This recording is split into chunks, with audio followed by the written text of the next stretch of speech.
Hello and welcome to Lost Love Chronicles. Today we bring the tale of an ex-wife who wanted to rip her ex-husband and gets a raw deal in court. Dear subscribers, we have crossed 2,500 subscribers and are racing towards our first 3,000 subscribers. Please hit the subscribe button and hit the bell icon for notifications for our latest story. Share a like if you like this story. Let's start with the story. It's been a year since the madness of my divorce with Mia, and boy, do I have a story for you. Strap in for the roller coaster ride of a greedy ex-wife and her malicious compliance that totally backfired. So, quick background, Mia and I were 3 months into our separation, and I was genuinely trying to be reasonable. I suggested divorce agreements, trying to find some common ground. But Mia, being Mia, had other plans. Now, I'm no stranger to legal documents and knew that a scorched earth policy wasn't the way to go. Living in a no-fault state meant a fair share for both, and alimony was on the table. So, I tried to be civil, proposing fair terms. But Mia wasn't having any of it. To cover my bases, I switched to emails for that much-needed paper trail. I knew a court might order spousal support, so I wasn't about to cut her off completely. I wasn't a doormat, though. I moved my direct deposit, kept an eye on finances, and continued paying the bills. My final offer was, in my opinion, pretty generous. I suggested splitting the cars, with me taking on all the debt, including her student loans. On top of that, I offered her $3,000 to $4,000 a month for a year to help her get back on her feet. And she'd get all our stuff.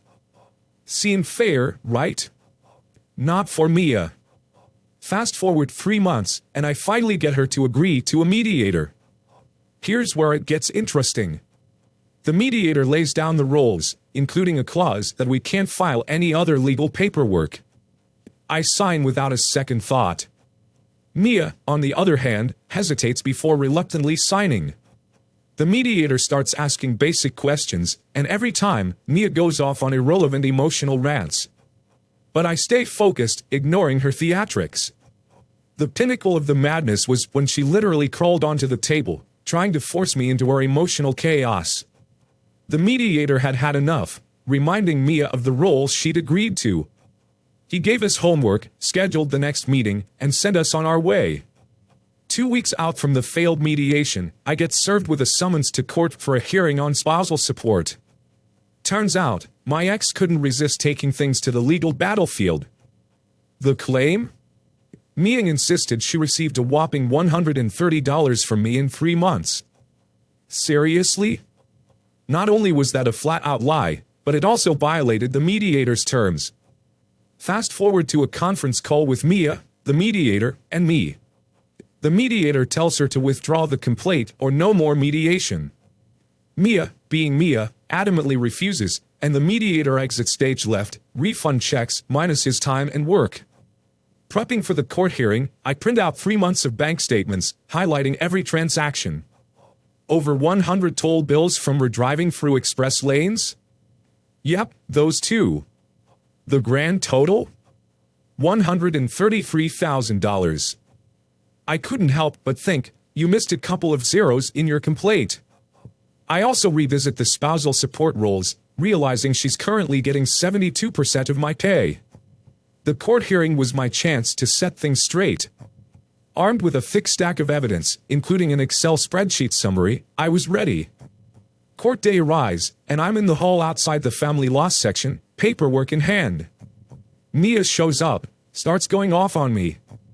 Ignoring her, I start a written transcript of her ranting. When she catches on, she huffs and sits away. The court officer finally comes, and we head in.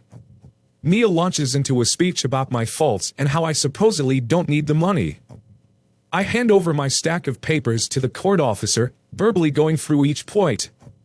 Mia interrupts. The officer tries to stop her, but she won't quit. We finish the list, and the officer shakes her head, saying we'll garnish my paychecks for the amount specified by law. Mia sits smug, thinking she's won. Little does she know, it's a win for me. We sign papers, I hand over a check for the first payment, and the officer gets up to make copies. I ask if I can wait in another room, and the officer agrees, giving Mia a side eye. So, after the court hearing where spousal support was set straight, I got a hint from the court officer and left, leaving Mia in the paperwork shuffle. First things first, I call my cell carrier and cancel her phone. They ask if she wants to set up her own plan. I play it cool, I can't answer that. I'm hoping for a court order to remove her from my accounts. They get it, and I go down the list canceling all the remaining subscriptions she was using. The fallout? Oh, it was glorious. Blowing up my phone, emails, texts from her sister's phone. I just grinned and ignored it all.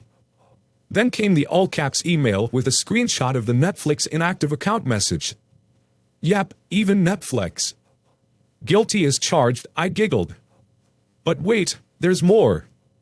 A month later, she realizes she's getting less money from me and files an appeal. Denied. Lack of reason.